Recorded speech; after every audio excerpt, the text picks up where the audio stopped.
So, good morning, Macstock. It's great to see everybody.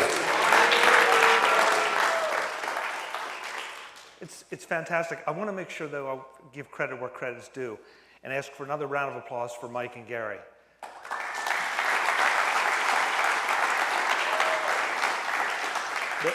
They're the reason we're all here. They make it look so easy, and that just means they work so hard.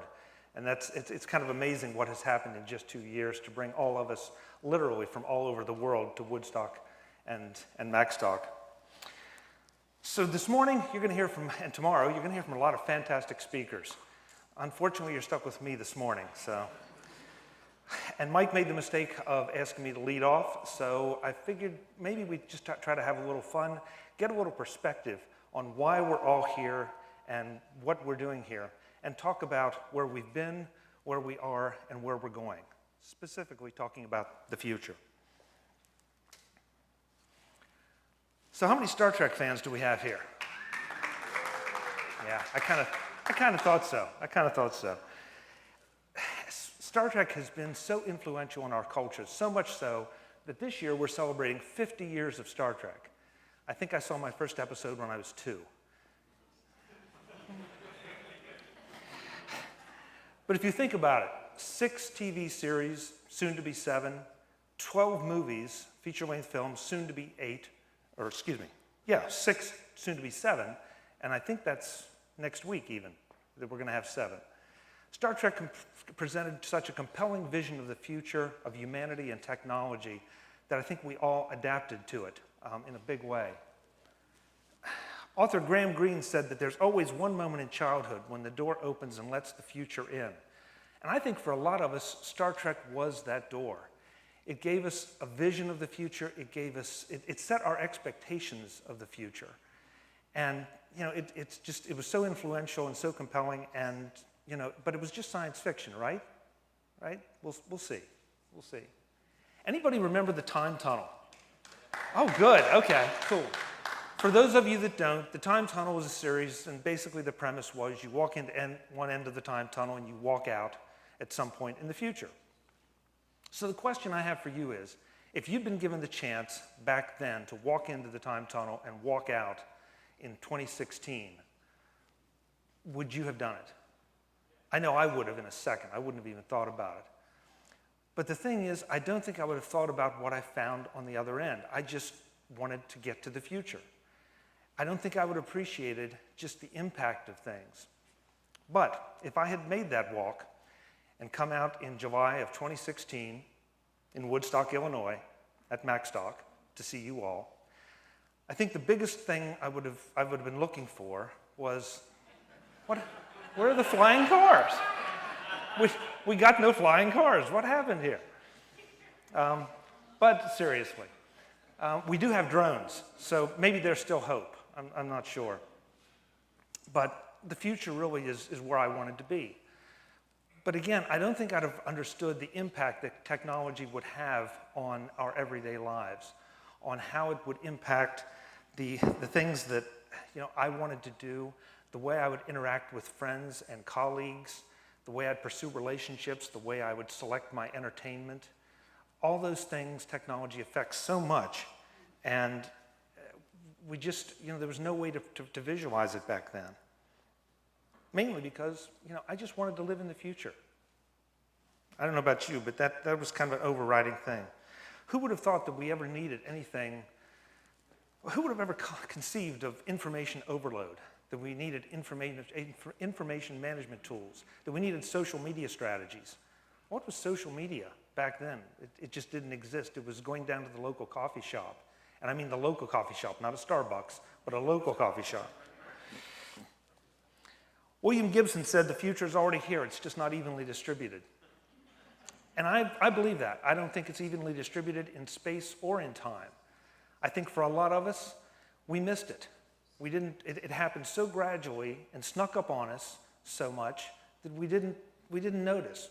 There may have been a few blips along the way that said, wow, that's cool, but we didn't realize it was here. But it did get here. We just missed its grand entrance. But for many of us, for Apple Tech users especially, it got here earlier because we enjoyed some of the benefits of the future. But the thing is Whether you know it or not, the future's right here, right now in this room. It may be hiding in your pocket or your purse. It may be sitting in your backpack. It may even be strapped to your wrist. But it's here.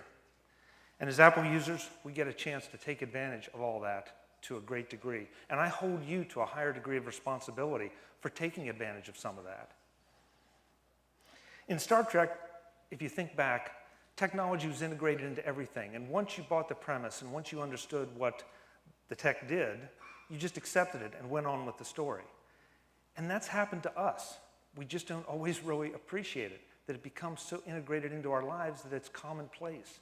And we overlook it and we get distracted from it.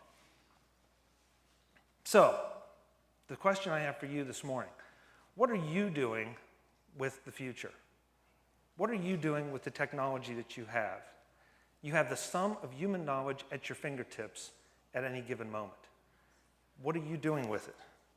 Are you learning new things or increasing the depth of knowledge you have about things that you enjoy? Or are you, let's see, what else? Are you exercising that creative gene that you might have?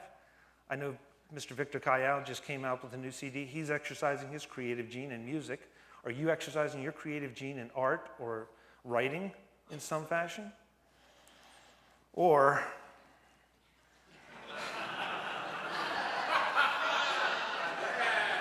are you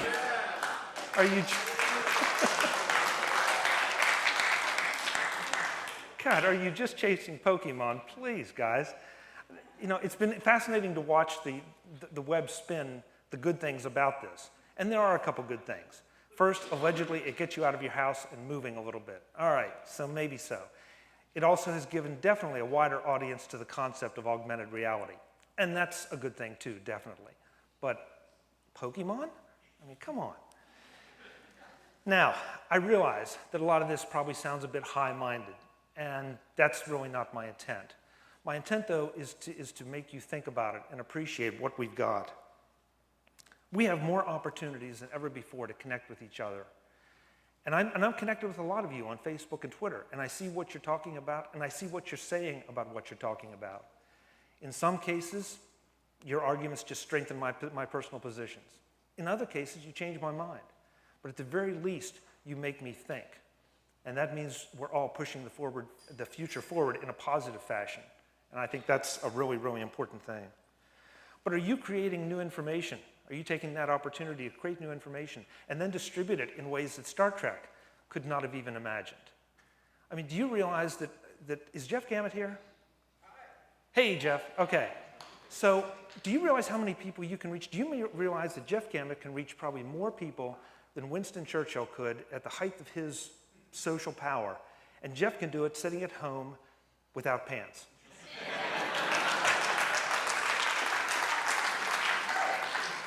I mean, it's in such an incredible world, and we forget that. We get distracted by Pokemon and overlook things. The other thing I want to ask you, and these are obviously all rhetorical questions, but are you using the future to be relevant? Are you relevant to your friends, to your family, to your coworkers? Most importantly, though, are you relevant to yourself? Do you go to bed at night thinking, you know, I accomplished something today? Or were you just chasing down Pokemon? I've had the good fortune to interview all of the Macstock speakers this year, and I have to tell you, every single one of them are relevant in so many ways. They're going to teach you new things. They're going to expose you to new things. I sincerely hope that you will take advantage of them because they're phenomenal people and phenomenally informed about what they're going to talk to you about. Now, I could go on and on about the importance of some of this because I think it really is important. So many people are wasting so much time on so many trivial pursuits, and not only are they wasting their time, but they're distracting the rest of us from the things that we could and should be doing with the technology we have available. By the end of Macstock, I think you'll understand. I hope you'll go home with a renewed sense of purpose and a renewed sense of enthusiasm in learning about some of the things you hear about today. But I want to get back to the point of the topic and kind of where we started, and do a little Star Trek Apple checklist. So, on Star Trek, they had the main bridge view screen, nice big screen where they could see everything that was going on. We have big screen flat TVs that are getting bigger and better by the day. On Star Trek, they had the replicator that could create just about anything. We have 3D printers where now we're not quite to the replicator stage yet, but we have 3D printers now for medicine and for food, and so we're getting there. We're getting there pretty quickly. On Star Trek, they had the library computer, where the crew of the Enterprise could always seem to look up just about any piece of information in pretty short order. We have Safari, Google, and the internet, where we can look up just about any piece of information and in pretty short order. The Star Trek communicator, of course, the classic communicator. Well, we have the Apple Watch and the iPhone. And in some ways, if you really stop and think about it, the combination of those two gives us more power to communicate than the communicator did on Star Trek. The phaser, set on stun, of course, because we don't want anybody to get hurt. Now, you can buy a Yellow Jacket iPhone stun gun case. And yes, they really do make an iPhone stun gun case. And it really works, and I can tell you that it really works. And that's all I'm going to say about it. The bridge computer that could accept voice queries and answer back with voice answers. Well, guess what? We have we have Siri, the iPhone, and the iPad, and soon coming, the Mac. Again, not quite to the bridge computer level, but we're well on the way. The tricorder, where the crew could take and record audio and video of wherever they were, whatever they were doing, and carry around huge amounts of information with them. We have the iPhone and the iPad where we can take audio and video of things going on around us and carry around huge amounts of information. And like the tricorder, we can tap into larger pieces of data banks of information when we need to, from wherever we happen to be. Lieutenant Uhura's earpiece, of course. This is a classic, so that the rest of the bridge crew wasn't bothered by all that subspace chatter. We have Bluetooth earphones and headsets, so that we aren't disturbing people with what we're listening to or who we're communicating with. Dr. McCoy's medical probe. Well, we have the Apple Watch. It's not quite there yet. And of course, Dr. McCoy could always determine the health of any crewman, or the lack of health if they happen to be wearing a red shirt. And I personally think that there's a reason that Apple only makes one red watch band and it hasn't become popular.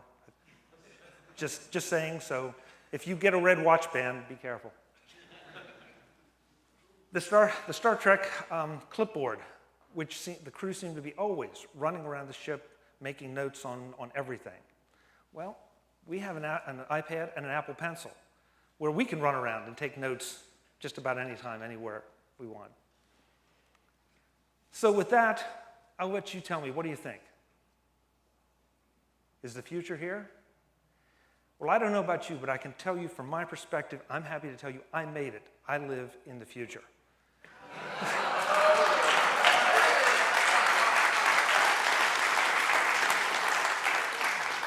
And I sincerely hope you do. I hope you have a great Macstock. I'm looking forward to meeting and talking with all of you. Thank you so much.